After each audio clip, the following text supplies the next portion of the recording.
እያንዳንዱ አክቲንግ ህይወት እንዲኖረው ፈልጋለሁ። መስላችሁ ሳይሆን ሆናችሁ እንድትተውኑት ፈልጋለሁ። ካሜራ ሬዲ ኤንድ አክሽን። በጥፊ አንዴ ነው አይደል እንዴ? እሺ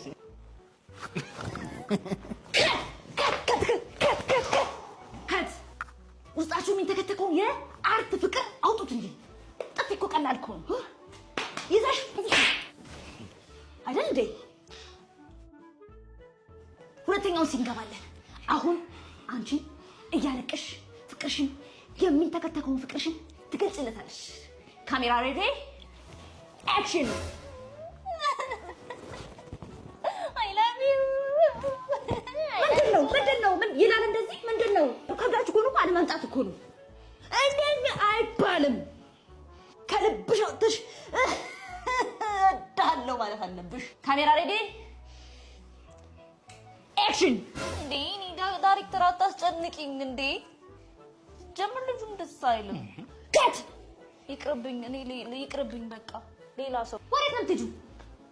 ምርጫ ካርድ አልወሰድኩም። ምርጫ ካርድ ይሉሰድ። 7ኛ ሀገራዊ ምርጫ ምዝገባ ከየካቲት 28 እስከ መጋቢት 28 እየተካሄደ ይገኛል። ታዲያ በመራጭነት ለመመዝገብ ሁለት አይነት መንገዶች አሉ። የመጀመሪያው በአቅራቢያችሁ ወደሚገኝ ምርጫ ጣቢያ በመሄድ ፋይዳ ፓስፖርት በመያዝ በመራጭነት መመዝገብ ትችላላችሁ። የጠቀስኳቸውን ሰነዶች ማግኘት ካልቻላችሁ ፎቶግራፍ ያካተተ ማንኛውም ሰነድ ይዛችሁ መመዝገብ ትችላላችሁ። እነዚህንም ማግኘት ካልቻላችሁ ከምትኖሩበት አካባቢ ሁለት ምስክሮች ይዛችሁ በመራጭነት መመዝገብ ትችላላችሁ። ሁለተኛው ደግሞ ዲጂታሊ ምርጫ አፕሊኬሽን ከፕሌይ ስቶር እና ከአፕ ስቶር ላይ በማውረድ የፋይዳ ፋን ቁጥራችሁን እንደ መግቢያ በመጠቀም ከተዘረዘሩት ምርጫ ጣቢያዎች ውስጥ ትመርጣላችሁ። ከዛም ቋሚ መራጭነት መታወቂያ ወደ ስልኮ መላኩን ያረጋግጡ። የሁላችንን ድምጽ ዋጋ አላት።